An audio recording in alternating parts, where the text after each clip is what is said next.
C'est aujourd'hui la Journée nationale des patriotes, puis j'ai le grand plaisir d'avoir avec moi Gilles Laporte, qui a écrit ce magnifique livre, un condensé de l'histoire des patriotes. Gilles, j'aimerais ça en apprendre plus sur les patriotes, puis je commencerai par te demander, comment ça se fait que tu as dédié une si grande partie de ta vie à l'histoire des patriotes? Qu'est-ce qui les rend si fascinants? En fait, c'est la largeur du spectre. Il y a, avec les Patriotes, l'épisode de 1837-38, à la fois une dimension internationale. On est entre la Révolution américaine, la libération en Amérique latine, les grands conflits internationaux du 19e siècle. En même temps, il y a une dimension politique, la lutte parlementaire de nos ancêtres pour la liberté et la démocratie. Puis en même temps, c'est un monde surpeuplé de héros du quotidien, d'hommes et de femmes qui se sont battus pour leurs droits avec des moyens pourtant dérisoires. C'est l'étendue de ces dimensions-là qui m'a toujours fasciné et puis qui m'occupe encore. Et les patriotes, dans le fond, puis tu l'annonces bien dans ton livre, leur combat, c'est un combat qui est encore actuel aujourd'hui. Pourrais-tu me dire ce que les patriotes voulaient? C'était quoi leur demande? D'abord et avant tout, c'est dans l'ère du temps, davantage de pouvoir pour le peuple. Partout encore à cette époque, puis un peu encore aujourd'hui, ce sont les rois et les reines qui dominent. Si bien que la lutte du peuple pour davantage de contrôle du Parlement, des taxes, des dépenses des impôts, des services, en somme, bref, que ça soit davantage aux mains des citoyens. Cette lutte-là, c'est au cœur de l'ensemble de leurs revendications. Ça se retrouve dans tous les discours de Papineau et dans chacune des 92 résolutions. Ça allait aussi au-delà. Ça concernait également la laïcité de l'État. Ils se battaient pour un service public laïque. Ils se battaient également pour l'abolition de la peine de mort. On a même combattu, bien sûr, pour la langue française. La langue française, puisque c'est un attribut de la majorité et que les droits de la majorité sont dits sacrés, il fallait la défendre au même rang que nos coutumes, nos usages. Bref, une palette de revendications qui se sont étoffées durant 30 ans de lutte parlementaire. Tu parles, Gilles, de ce mouvement, tous ces mouvements en faveur de la liberté à l'époque, au 19e siècle. Tu parles de Bolivar en Amérique du Sud. On parle aussi de Jefferson aux États-Unis. Est-ce que les Québécois, on est les seuls sur le continent à l'époque à avoir raté ce que je pourrais appeler notre moment républicain? Rappelons qu'un moment républicain, c'est un moment où toute une population, un peuple ou une nation sent que c'est son intérêt supérieur que de s'engager dans une grande lutte. Or, oui, tous les autres peuples le connaissent à cette époque-là. C'est ce qu'on appelle les révolutions atlantiques, de l'Argentine au Mexique, de Haïti jusqu'au Texas même, qui fut un temps une république indépendante. Tous ces peuples-là embrassent la foi républicaine et l'indépendance. Le Québec était à la porte de cette indépendance en 1837. Il a raté ce moment. Si bien qu'aujourd'hui, en 2021, le Canada est ironiquement un des derniers endroits où règne une couronne européenne en Amérique. Alors qu'on se trouve un peu étrange de parler de république, c'est pourtant devenu la norme à l'échelle internationale et en particulier sur notre continent.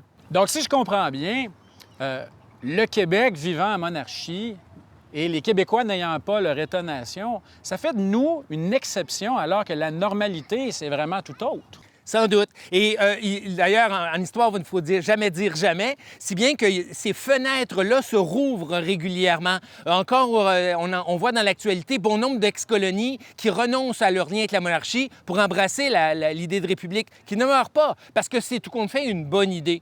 Que le chef de l'État, que l'autorité suprême dans un État soit la population elle-même, c'est peut-être révolutionnaire, mais c'est plein de bon sens. Gilles, j'aimerais ça qu'on parle un peu d'économie, parce que dans le mouvement souverainiste des années 60, 70, 80 jusqu'à aujourd'hui, il y a vraiment la question de l'émancipation économique des Canadiens français. Mais à l'époque, c'était une réalité également. Et puis les patriotes avaient aussi un programme économique. On était pris à l'époque dans un système colonial oppressant qui forçait tous les marchands à ne faire commerce qu'avec la Grande-Bretagne. Tous les bateaux qui accostaient la colonie devaient être britanniques, ce qui faisait que notre classe affaires ici au Québec étouffait complètement. Le programme économique patriote, assez étayé, comprenait notamment l'accès au crédit. On pense par exemple à une institution qui s'appelait la Banque du Peuple, qui existait à l'époque des patriotes.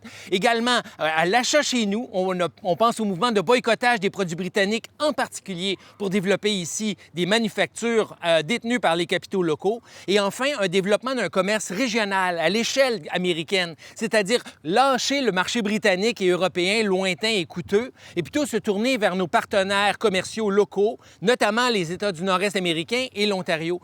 La classe affaires, d'ailleurs, était largement derrière les patriotes, là. C'est un mythe de croire que tous les marchands allaient du côté britannique. Il y avait au contraire toute une classe de petits marchands villageois, notamment, y compris à Saint-André, à Saint-Eustache, à Saint-Placide, qui s'intéressaient au développement du commerce transfrontalier, au développement du commerce local autour des produits qui étaient des ferments du commerce bas canadien, les produits agricoles, la fourrure, les produits du bois. Dans le programme économique patriote, on parlait de mettre fin à la mainmise de l'élite anglaise sur le système bancaire, le système de prêt. Et après l'échec de 1837-38, cette domination complète-là économique des Anglais va durer jusqu'à quoi? La fondation de la Caisse de dépôt pendant plus d'un siècle? C'est-à-dire que le régime colonial se poursuit au plan économique. L'élite anglo-saxonne continue à dominer à Québec et à Montréal, laissant en sorte que les Canadiens français vont occuper un rôle subalterne dans l'économie. En somme, ils ne vont participer à la révolution industrielle qu'à titre d'ouvriers sous-qualifiés. Cette histoire-là, on la connaît et elle est malheureusement, à sa manière, un héritage de l'échec des patriotes. En revanche, c'est très clair qu'il y a une classe de nouveaux patriotes au 20e siècle qui vont relancer les capitaux canadiens-français, qui vont créer un mouvement coopératif dynamique, faisant en sorte, en somme, qu'on va assister autour du concept de Québec Inc. L'idée qu'on peut établir un partenariat fécond entre l'État québécois et l'entreprise privée francophone. De nouveaux fleurons vont naître au plan économique, si bien que lutte pour l'émancipation économique et lutte pour l'affirmation de la nation québécoise vont devenir les deux doigts de la main pratiquement depuis 50 ans maintenant. Tu sais, Gilles, que je suis candidat du Bloc québécois dans la magnifique circonscription de Mirabel. Et j'aimerais ça que tu nous dises, Mirabel et la région de Mirabel en 1837-38, ça ressemblait à quoi? Alors, votre comté, il allait de l'Outaouais, donc en gros, en passant par la rivière du Nord jusqu'à Sainte-Anne-des-Plaines, c'était presque exactement l'ancienne seigneurie de Deux-Montagnes, qui était propriété des Sulpiciens. C'était, en 1837, le front pionnier. C'était, en somme, le Far West québécois. C'était à La Chute, on était contre les contreforts. Il n'y avait plus rien à l'ouest de ça. C'était le domaine des compagnies forestières. Ceux qui colonisent cette région-là, à partir de la rivière du Chêne, notamment, jusqu'à Saint-Scolastique, Saint-Hermas, sont de fiers pionniers. Ce sont, en somme, des entrepreneurs forestiers. Ils construisent à cette époque-là des moulins en grande quantité pour faire du bois de planche, pour faire du bois de sciage. Ils commencent aussi à faire de la potasse, de la cendre. Ce sont, bref, un peuple d'entrepreneurs auquel on fait face à Mirabel à cette époque-là. Ces gens-là sont très autonomes. Ils n'aiment pas qu'on se mêle de leurs affaires. Et pour cette raison-là, parmi ces marchands, ces bourgeois qui peuplent Deux-Montagnes à cette époque-là, bon nombre sont du côté patriote parce qu'ils n'entendent pas se faire dicter leur façon de fonctionner par la couronne britannique. Ils voient dans le programme patriote, au contraire, un projet qui va leur permettre de s'émanciper et de maintenir leur indépendance économique. Tu parles du Far West à l'époque. Alors, c'est un comté, c'est une région où on est allé plus loin que dans toutes les autres en termes de création d'institutions révolutionnaires. Ça a vraiment été l'un des endroits patriotes les plus déterminés et aussi, par conséquent, les plus punis. Oh, exactement. On pense spontanément à Saint-Denis, Saint-Charles, accessoirement à Saint-Eustache, mais en fait, la grande région de Mirabel aujourd'hui contenait parmi les plus radicaux. Il y a des assemblées à Saint-Scolastique, notamment à Saint-Hermas, où on va carrément déclarer l'indépendance, où on va carrément démettre les policiers, les magistrats, les juges locaux pour voter syndier de nouveaux juges, de nouveaux policiers élus par et pour le peuple. Nulle part ailleurs, on est allé aussi loin. Même que Papineau lui-même, dans son discours à Saint-Charles, est forcé de dire que nous regardons avec admiration nos compatriotes de Deux-Montagnes, ce qui est Mirabel aujourd'hui, en nous disant que on souhaiterait que toutes les autres régions les imitent. Effectivement, beaucoup plus radicaux, encore une fois, l'esprit d'indépendance et donc, par conséquent, plus durement réprimé. Lorsque Colborne attaque Saint-Eustache le 14 décembre, puis Saint-Benoît le 15 décembre, il lâche ensuite carrément l'armée britannique dans Mirabel. Le colonel Maitland, par exemple, pendant 2 semaines, va ratisser Mirabel à la recherche de prisonniers, incendiant des maisons, menaçant telle famille. C'est tout le comté qui est sinistré. Il y a même eu des volontaires qui sont venus de La Chute et d'Argenteuil, le comté voisin, pour écraser, pour piller des fermes. On a des cas dans Mirabel où ce que des chevaux, le bétail a été volé, où les récoltes ont été ruinées. Il y a même un cas particulièrement émouvant et touchant où c'est un officier britannique qui le confie, qu'on a concassé, brisé de la vitre pour la mélanger aux réserves de grains qui devaient permettre de survivre durant l'hiver, ruinant ainsi toutes les réserves. Ça, c'est véritablement une opération de répression et de punition pour le peuple de Deux-Montagnes. J'irai plus loin. En somme, on est en face d'une véritable répression d'une région qui va prendre du mal à s'en remettre. Les gens de Mirabel savent bien ensuite comment cette région-là va être longtemps laissée pour compte. Un des gros enjeux politiques, on parle de la loi 21 encore aujourd'hui, c'est la laïcité. Et à l'époque, la séparation de l'Église et de l'État, pour les patriotes, c'était suffisamment important pour que, dans Mirabel, on mette en place des écoles laïques, qu'on élise des conseillers scolaires, qu'on ait un système complètement révolutionnaire à l'époque. Effectivement, c'était un des grands enjeux pour les patriotes, l'éducation populaire. D'ailleurs, de bon nombre de grands patriotes, Jean-Baptiste Maillard, par exemple, Charles-Philippe Perrault, étaient des grands promoteurs de l'éducation. Il demeure qu'ils se heurtaient à la volonté de l'Église de contrôler ce domaine-là. Ils ont donc voté un grand projet de loi qu'on appelle les écoles d'assemblée, où non seulement le système était posé comme laïque, donc exempt de contenu religieux en soi, neutre, dirions-nous, et en plus de ça, il devait être démocratique. C'est-à-dire que ceux qui voyaient au contenu des cours devaient être élus par la population. C'est ce qu'on appelle les syndics d'école. Or, imaginez en 1834-35 notamment, des élections en bonne et due forme où on élisait des conseillers scolaires. Ça a été une grande révolution démocratique, en somme, menée du début à la fin par les patriotes. Malheureusement, l'échec des patriotes va condamner ce régime-là et ça va ensuite prendre des décennies pour que renaisse un réseau scolaire public au Québec, cette fois-là bien davantage contrôlé par l'Église et malheureusement au prix d'un très grand retard en matière d'éducation au Québec qu'on ne va rattraper guère que dans les années 1960. Mais pourquoi c'était si important que ça de séparer l'Église et l'État? Le Québec, on pense souvent que c'est une théocratie, que le clergé est toujours important.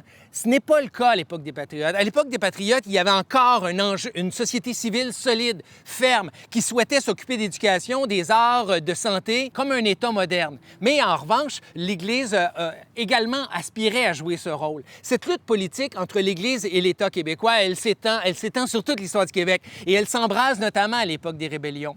À propos donc de la fameuse question de l'Église, on le sait en général que le clergé s'est montré hostile aux patriotes. Mais très largement, cette hostilité-là, elle remonte à la question de l'éducation. Ça a été l'élément clé. En souhaitant laïciser l'éducation, les patriotes ont en somme contesté le monopole de l'Église avec des conséquences que ça aura été mal compris et que longtemps après, les patriotes furent rejetés, considérés pratiquement comme des anathèmes tant l'Église les avait rejetés. Alors que tout compte fait, c'était simplement un État qui se modernisait et qui souhaitait mener, en somme, de manière démocratique, le processus scolaire. Alors, même à l'époque, la laïcité, c'est pas le rejet des religions. Non seulement que l'Église était reconnue, qu'il y avait bon nombre de clercs d'ailleurs qui ont appuyé le programme Patriote comme étant équilibré, mais en plus, il y avait tout un réseau bien important, vous en doutez bien, d'écoles privées, on ne peut plus confessionnel qui continuait à prospérer, en particulier du côté anglophone. Fait qu'il n'y avait pas dans le projet de loi Patriote une hostilité envers le clergé, même si Papineau lui-même, qui avait tenté vers l'athéisme. La plupart des patriotes étaient de bons croyants et ont vu avec beaucoup de douleur l'Église s'opposer à eux. Mais c'était dans une volonté, en somme, de créer un État moderne, neutre, où chacun pourrait, quelles que soient ses convictions religieuses, participer au même réseau scolaire. Et c'était ça l'objectif, que méthodistes, évangélistes, catholiques, voire juifs, puissent participer au même programme scolaire public. Donc, c'est un projet intégrateur. Absolument. Les patriotes, on le voit par leur drapeau, qui célébrait autant l'attachement aux valeurs irlandaises, britanniques que françaises, est un projet non seulement multiethnique, mais aussi extrêmement humaniste au plan des objectifs. Les plus célèbres discours de Papineau répètent sans cesse la même chose. À chaque instant de ma vie, je lutterai pour que chacun bénéficie des droits égaux dans un grand État libre du Bas-Canada. En terminant, Gilles, qu'est-ce qu'on doit se souvenir des Patriotes? Bien, d'abord que c'est un combat très contemporain qui présente d'énormes analogies avec la situation contemporaine. Sans déformer l'histoire, on y revoit très bien la lutte pour la démocratie, la justice, les droits individuels, mais en même temps le concept de laïcité, des principes comme les droits universels et, bien sûr, l'égalité de tous devant la loi. Au-delà de ça, c'est un exemple de résistance et de lutte. J'aime le bonhomme patriote, vous savez, celui dans lequel on peut voir ensemble pas très bien. On y voit de la résistance, on y voit de la rébellion, mais d'abord et avant tout, de l'amour-propre et de la fierté. Bien sûr que c'est un exemple de fierté. Ils résistent bien autant à l'épreuve du temps et ils sont encore aujourd'hui symboles de lutte et de résistance. Gilles Laporte, je veux d'abord te remercier pour ton livre « Brève histoire des Patriotes » chez Septentrion, un livre qui nous donne vraiment envie d'en apprendre plus et qui m'a aidé à encore mieux comprendre la circonscription de Mirabel. Puis merci, Gilles, pour ta générosité. Et bonne chance, mon cher ami. Merci.